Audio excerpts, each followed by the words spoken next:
આજે આપણે બધા જઈએ છીએ જુનાગઢ. અમારા નાના કેમેરામેન અમારા તુષારભાઈ અમે બધા મળીને જઈએ છીએ હવે જુનાગઢ. પછી અમે નીકળી ગયા છીએ હવે જુનાગઢ જવા માટે. અમારા નાના એવા કેમેરામેન દેવ આવે છે અને તુષારભાઈ ઓટોવ્યા સાથે અમે નીકળી ગયા છીએ જુનાગઢ ઉપરકોટ જવા માટે. તમે જોઈ શકો છો અમે નીકળી ગયા છીએ રસ્તામાં.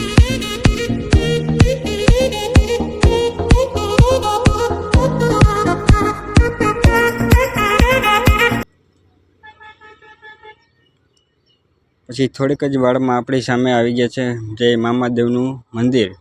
પછી આપણે મામાદેવના મંદિરને દર્શન કરીને આપણે નીકળી ગયા પાછા જુનાગઢ તરફ જવાના.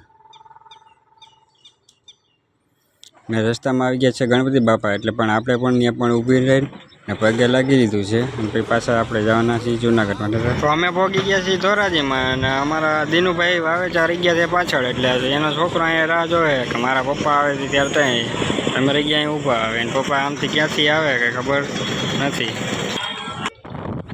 ને આપણે જુનાગઢ જતા હતા તો આપણે રસ્તામાં જોવા મળ્યું કે ભક્તો આપણા ગણપતિ બાપાને લઈને આજે હતું એટલે ગણપતિ બાપાને લઈને બેસાડવા જતા હતા ને રસ્તામાં આપણે ગણપતિ બાપાને જોવા ચડી ગયા છે. અને તમે જોઈ શકો છો બધાય ભક્તો ગણપતિ બાપાને ડીજે સહિત લઈને જાય છે ધામધૂમથી. કહી લો આ છે બધા ગણપતિ બાપા. ફાઇનલી અમે પહોંચી ગયા છીએ જુનાગઢ. વાતો કરે છે સામે જોઈએ ગિરનાર દેખાશે તમને. તો અમને આપણે ગિરનાર દેખાઈ ગયો છે અને હવે આપણે કઈ બાજુ જવાનું છે એ આપણે હવે દિનુભાઈ જગ્યાએ પાછળ આવે તો જોઈ શકો છો.